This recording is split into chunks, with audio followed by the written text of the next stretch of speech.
Hi everybody, Assalamu alaikum. Hope all are you doing well. So now I'm back with another video. Okay तो चाहे recommendation section हो, community section या फिर Instagram या फिर YouTube पर कमेंट सेक्शन, सब जगह ना एक ही रिक्वेस्ट है कि हेयर प्रॉब्लम बहुत ज़्यादा है, सो प्लीज़ हेयर केयर से रिलेटेड प्रोडक्ट्स बता दो। तो ये वीडियो आप लोगों की नहीं, जिसमें मैं अफोर्डेबल प्रोडक्ट्स के साथ साथ टिप्स भी बताने वाली हूँ, सो प्लीज़ एंड तक लास्ट में देखना।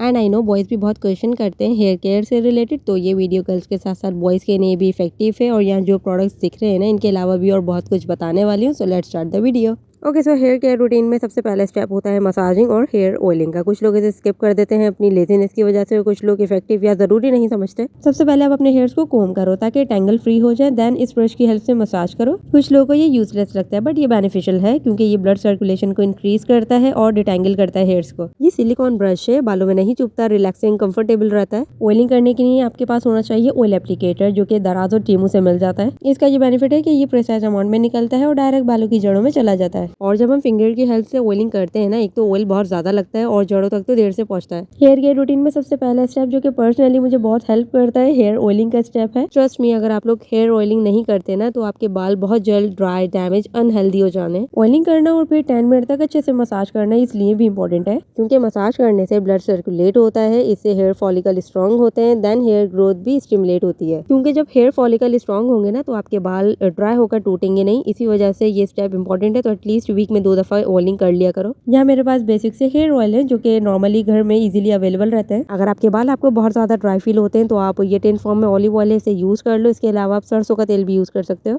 एक अच्छा रोजमेरी ऑयल ना 1000 रुपीज से स्टार्ट होता है, बट अगर आप वो अफोर्ड नहीं कर सकते, तो आप सिंपली ये कैस्टर ऑयल यूज कर लो। इम्तियाज से भी अफोर्डेबल रेंज में मिल जाता है। नो डाउट कैस्टर ऑयल बालों की हेयर ग्रोथ को बहुत तेजी से स्टिमुलेट करता है। लाइट वेट ऑयल हो और बालों को सॉफ्ट और शाइनी बनाए। अगर आप आलमंड ऑयल अफोर्ड नहीं कर सकते, तो आप ये कोकोनट ऑयल यूज कर लो। ये बालों को सॉफ्ट और शाइनी बनाने के साथ साथ डैंड्रफ से भी डील करता है। और ये बेबी ऑयल है, इसे अभी भी मैं यूज करती हूँ क्योंकि ये विद नो हार्मफुल केमिकल वाली प्रोडक्ट है। अगर आपके हेयर सुपर ड्राई है, तो बिलीव मी, आपके बालों को मॉइस्चर, सूथिंग और शाइनिंग प्रोवाइड करता है। फ्रिज कंट्रोल, डैमेज कंट्रोल और हीट से भी आपके बालों को प्रोटेक्ट करता है। और इसमें आप ऑयलिंग में एज एडिशनल ऐड भी करना चाहो तो ऐड कर सकते हो। विटामिन ई का capsule, jojoba oil, coconut oil या फिर आलमंड ऑयल या रोजमेरी ऑयल के कुछ ड्रॉप्स ऐड कर लो। अब जरूरी नहीं कि ओवरनाइट ही ऑयलिंग करें। आप हेयर वॉश करने से पहले आधा या 1 घंटे पहले भी ऑयलिंग कर सकते हैं, देन फिर हेयर वॉश करते हैं। हमारी मम्मा और नानी दादी के दौर में कितनी ज्यादा हेयर ऑयलिंग को इंपॉर्टेंस दी जाती थी। और अगर अभी भी कोई हेयर ऑयलिंग नहीं करता ना, so please start doing it, वरना आगे चल के जब ड्राइनेस से बाल झड़ने लग जाएंगे ना, तो बहुत रिग्रेट करोगे, सच्ची बता रही हूँ।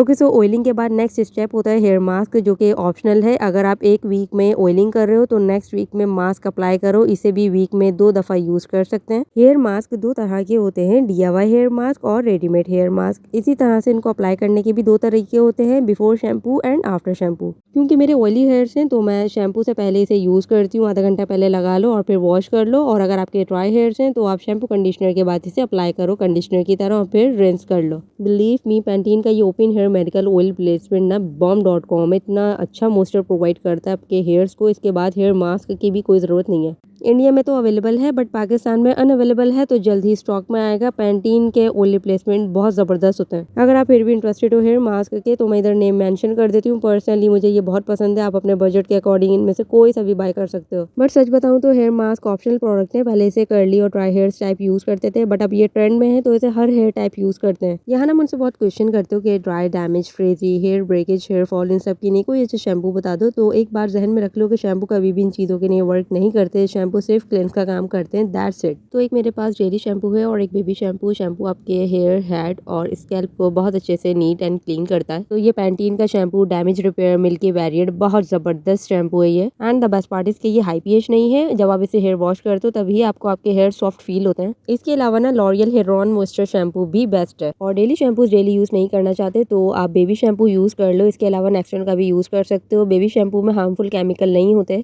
And the best part is के ये पीएच मेंटेन होते हैं, बालों को सॉफ्ट, शाइनी और मॉइस्चर प्रोवाइड करते हैं। शैम्पू को पहले वाटर में मल्सीफाई करके अपने हेड पे मसाज किया करो। डायरेक्ट शैम्पू सर में मत लगाया करो और लेंथ को सिर्फ रिंस किया करो, वॉश किया करो। टू बी ऑनेस्ट, आपको ये छोटी सी ट्रिक फॉलो करने से ही विजिबल डिफरेंस नजर आएगा। बट याद रखो कि ड्राई हेयर्स हैं, तो वीक में 2 दफा शैम्पू करो, और अगर ऑयली हेयर्स है, तो 1 दिन के गैप से। शैम्पू ने तो कर दिया क्लेंस का काम। अब शैम्पू से पहले मास्क या ऑयलिंग नहीं की, तो कंडीशनर कर लें, वरना लोग इसे स्किप कर देते हैं, चाहे आपके बाल कलर हो या नॉन कलर। पैंटीन का same milky variant for damage hair बेहतरीन प्रोडक्ट है, इतना अच्छा बालों को मैनेजेबल करता है, सॉफ्ट करता है, मॉइस्चर प्रोवाइड करता है। अगर आपको स्प्लिट एंड्स का प्रॉब्लम है तो बहुत अच्छे से सॉल्व करता है। इवन कि अगर आपके बाल कलर ट्रीटेड हैं, क्योंकि जब आप कलर अप्लाई करते हो तो बालों से एक लेयर खत्म हो जाती है और बाल रूखे और ड्राई फील होते हैं, उनको भी ये बहुत अच्छे से कवर करता है, मॉइस्चर प्रोवाइड करता है, जिसकी वजह से बाल बहुत ईजिली सुलझ जाते हैं। And for the best result आप पैंटीन के तीनों प्रोडक्ट्स या दोनों प्रोडक्ट्स या फिर सिंगल भी यूज करो किसी और प्रोडक्ट्स के साथ मिक्स मैच करके तो भी बेस्ट है। ओके, सो हेयर ग्रोथ से रिलेटेड ना अभी मेरे पास सईद गनी के 2 वायरल प्रोडक्ट हैं। इनके बारे में शॉर्टली बताती हूँ, गर्ल्स और बॉयज को समझना जरूरी है। इन्होंने हेयर ग्रोथ जैसा तो कुछ किया नहीं है, बट हाँ हेल्दी हेयर और हेयर ब्रेकेज को कम किया, नो डाउट। वीक में 2 टाइम्स ऑयलिंग और हेयर मास्क तो कर लिया, बट बाकी के दिनों में मैं ये क्रीम अपने बालों की जड़ों में अप्लाई करती हूँ ताकि हेयर केयर मेंटेन रहे। जब हेयर फॉलिकल स्ट्रेंथन होंगे तो स्कैल्प हेल्दी होगा, रूट स्ट्रॉन्ग होंगी, जिसकी वजह से हेयर लॉस कम होगा। बॉयज को कहना चाहूंगी कि आप कंडीशनर तो यूज नहीं करते तो आप ऑयलिंग शैम्पू और हमारी तरह इसे यूज कर लो, या फिर इसे as a living cream shampoo के बाद यूज कर लो। थोड़ी बहुत प्रोटेक्शन भी प्रोवाइड हो जाएगी, डैंड्रफ भी रिड्यूस करती है और मॉइस्चर भी लॉक रहेगा। और अगर आपके बाल सनरेज और डस्ट पॉल्यूशन से बेजान हो चुके हैं सो यूज दिस प्रोडक्ट। ये भी स्कैल्प के लिए वर्क करता है और मैंने जब भी इसे यूज किया है ना, ट्रस्ट मी, मेरे बाल बहुत कम टूटे।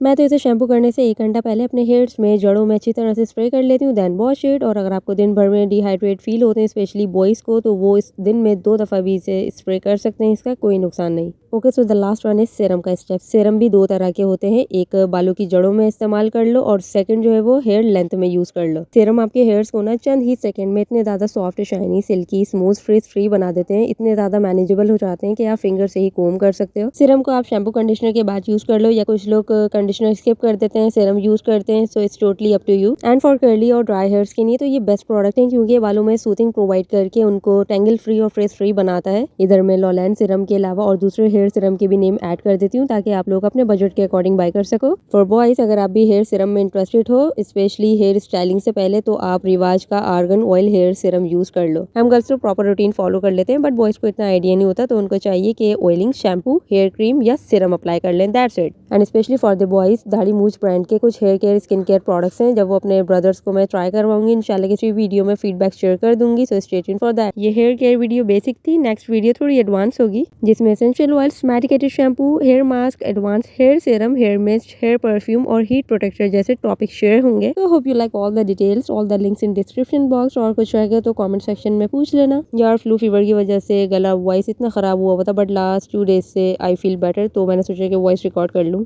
And for more update please do follow me in Instagram and do subscribe for more. Okay bye, take care, until next video, keep supporting me.